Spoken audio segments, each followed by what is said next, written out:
Sa amin naman, dito sa Davao, hindi na natin hindrances kung anong sikta ka. Pinag-isa tayo ng ating dating mayor at dating former president na pinag-isa tayo na walang anuhan sa religion. Walang discrimination, pari-pari tayong mga Pilipino, at naman yung para sa kapayapaan. At his achievements as a private person. As a private person, he founded KOJC, he founded SMNI, he founded the once humble JMC and still humble now, but by the grace of Allah subhanahu wa ta'ala, he has taken this organization to greater heights. Team ng PDP Laban because PDP Laban represents good governance, clean integrity para sa pagsisilbi sa bayan.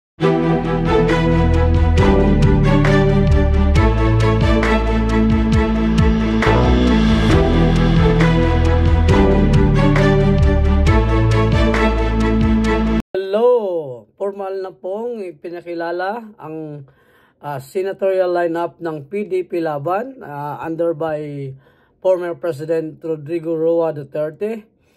Ito yung mga susuportahan natin sa darating na eleksyon, 2025 election, senatorial lineup. Kailangan seryoso tayo na suportahan natin sila. Sila yung ibuboto natin dahil sila yung makakatulong sa atin. Lahat tayong mga Pilipino, ito yung makakatulong sa atin. Ito yung mga line-up na to. Ito. So, suportahan natin itong mga line-up na to. Okay? Malapit na ang eleksyon. So, ngayon pa lang, ilista na natin yung mga senatorial na to. Kasi ito yung tutulong sa atin . So, huwag niyong kalimutan. Lahat ng inendorso ni former President Rodrigo Roa Duterte, mas senatorial man yan o local level, suportahan natin kasi alam natin sila yung makakatulong sa atin. So, sa darating na eleksyon, huwag kalimutan itong mga isulat sa baluta. Okay? Nang ipinahayag ng PDP Laban ang suporta kay Pastor Apollo C. Quiboloy sa 2025 Senate race. At dahil dyan, opisyal ng kabilang sa Duterte senatorial lineup si Pastor Apollo. Yes, Soy! Magandang gabi. Kasabay nga lang ginanap na pagtitipo ng PDP Laban dito sa Davao City, formal nang inanunsyo ng partido ang kanyang buong suporta sa kandidatura ni Pastor Apollo C. Quiboloy para sa Senado. Sa isang makasaysayang pagtitipon, formal nang inendorso ng PDP Laban si Pastor Apollo bilang bahagi ng Duterte senatorial lineup para sa darating na halalan. Si Pastor Apollo na leader ng The Kingdom of Jesus Christ ay pinakilala mismo ng mga miyembro ng partido na sa pangunguna ni dating Pangulong Rodrigo Roa Duterte ang kasalukuyang chairperson ng partido bilang isang mahalagang bahagi ng lineup. Inaasahan naman na ang pagkakabilang ni Pastor Apollo sa listahan ng mga kandidato ay magbibigay ng mas malakas na suporta sa partido, partikular na sa mga reyon di lamang sa Mindanao, kundi sa buong Pilipinas. Ang malaking pagtitipon sa Davao City ay dinaluhan ng mga pangunahing opisyal ng partido, lokal na lider at iba pang pangunahing panauhin at taga-suporta nito. Nagbigay rin ng talumpati ang ilang mambabatas o matataas na opisyal ng PDP Laban upang ipaliwanag ang mga plano ng partido para sa mga susunod na araw. Kabilang sa mga dumating ay ang senatorial lineup ay si Senator Christopher Bongo, Senator Ronald De La Rosa, Philip Salvador, Attorney J.D. Hinlo, at si Senator Robin Padilla. Nagpaabot naman ng mensahe si Pastor Apollo C. Quiboloy sa pamamagitan ni Attorney Estrellito Torion upang ipahayag ang opisyal na pasasalamat mula sa buting leader para sa PDP Laban sa ipinakita nitong tiwala at suporta sa kanyang kandidatura. I'm here to speak for my principal, Pastor Apollo C. Quiboloy. He sent me here to extend his heartfelt regards and hi to you all. Nandun po siya ngayon sa ospital kasi medyo may sakit siya dahil po dito sa political harassment na sinasuffer niya ngayon. But he is okay, tatag lang, lumalaban po siya para sa ating bayan. My first message this morning for him is a message of thanks and gratitude. I would like to express, in behalf of Pastor Apollo C. Quiboloy, his heartfelt thanks to the Executive Committee of the PDP Laban. Thank you very much for formally adopting our principal, Pastor Apollo C. Kibuloy. His members, loyal members, 7 million, all of them are very thankful to all of you for now formally adopting him as his principal, as an official candidate of PDP Laban. Ipinahayag din ng kanyang kinatawan na magiging matatag ang panindigan ni Pastor Apollo sa mga pangunahing advokasya na kanyang isinusulong sa Senado, kabilang ang zero corruption o pagtatatag na mas mahigpit na polisiya laban sa katawalian sa gobyerno, ang Truth Commission o paglikha ng isang ahensya na mag-iimbestiga sa mga isyu ng maling impormasyon at propaganda, at gayon din ang pagpapalakas ng seguridad at suporta sa mga ahensyang kumalaban sa mga rebelding grupo. Freedom.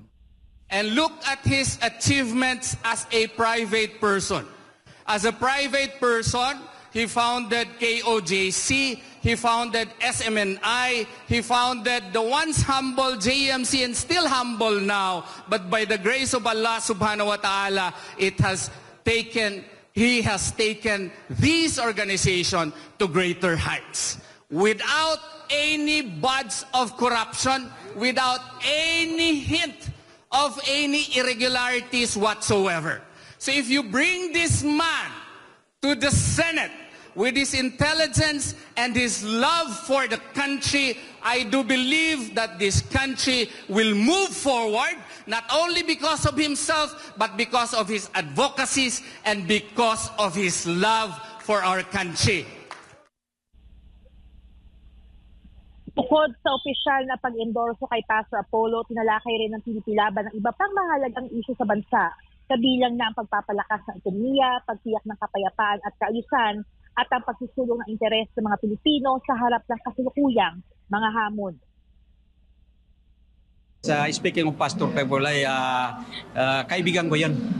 In fact, yung mga anak ko, scholar niya sa Tamayong kasi yung nandoon yung mga pamilya ko. Sa amin naman, dito sa Davao, hindi na natin hindrances kung anong sikta ka. Pinag-isa tayo ng ating dating mayor at dating former president na pinag-isa tayo na walang anuhan sa religion. Walang discrimination, pari-pari yung mga Pilipino, kung ano ang isusulong ng bawat religion ay lahat naman yung para sa kapayapaan.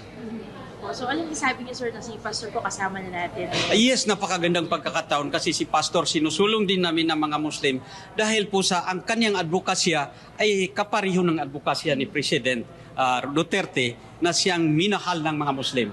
Ganun din ang mga Lumads. Suportado po natin. Yes, full support inshallah yung lahat na Muslim, full support kay Pastor. Kasi alam naman namin na pag yung mga ganyan na tao, mga pastor is kasama na din yan sa mga kuwan ng Islam na sila ang ating ibubuto dahil sila ay nasa tuwid na landas. His quality of performance as the leader of his own aggregation. I don't think you will, I call it, hindi kayo, may Tagalog yan, may English din, you will not regret. Sa Tagalog pa yan, hindi kayo magsisisi. Because once he sit in the Senate, definitely with his track record, he will articulate not only for Davao City, but for the whole country, even for the whole world. Because the kingdom of Jesus Christ is global. So, any articulation Pastor Kibuloy will do in the Senate, it reverberates beyond the shore of the Philippine archipelago. Unang-una, nais kong batiin si Pastor Apollo Kibuloy and welcome. You are one of the adopted candidates of PDP Laban at napakalaki ng maitutulong ni Pastor Apollo Kibuloy sa team ng PDP Laban because PDP Laban represents good governance, clean integrity para sa pagsisilbi sa bayan at lalong-lalo na yung kanyang anti-corruption campaign which we have witnessed sa kanyang pamamahala sa Kingdom of Jesus Christ, no? At ito ay isang napakahalagang ambag ni Pastor Quiboloy. More than anything else is yung kanyang sinseridad at ang kanyang pagiging totoong paninilbihan, tapat at saka malinis na paninilbihan. And this is what PDP Laban needs. This is what the nation needs.